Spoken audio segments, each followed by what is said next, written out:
একবার এক ভক্ত মায়ের কাছে এসেছেন। জয়রামবাটিতে তখন মা। সন্ধ্যার পর তিনি মায়ের সাথে কথা বলছেন।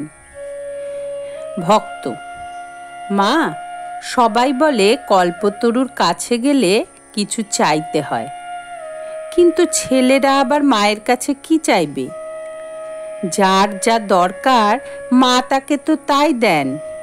ঠাকুর যেমন বলতেন, যার যা পেটে সয় মা তাকে তাই দেন। তা কোনটা ঠিক?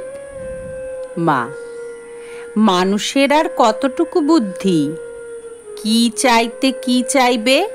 শেষে কি শিব গড়তে বানর হয়ে যাবে? তার শরণাগত হয়ে থাকা ভালো। তিনি যখন যেমন দরকার তেমন দিবেন।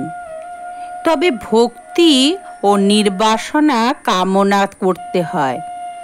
এ কামনা কামনার মধ্যে নয়। ভক্ত: ঠাকুর বলেছেন, এখানে যারা আসবে তাদের শেষ জন্ম। আবার স্বামীজি বলেছেন, সন্ন্যাস না হলে কারো মুক্তি নেই। গৃহীদের তবে উপায়?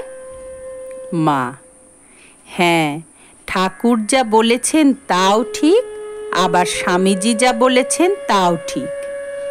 গৃহীদের বহিঃসন্ন্যাসের দরকার নেই, তাদের অন্তঃসন্ন্যাস আপনা হতে হবে। তবে বহিঃসন্ন্যাস আবার কারো কারো দরকার। তোমাদের আর ভয় কি?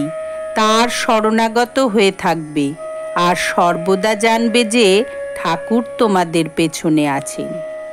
জয় মা।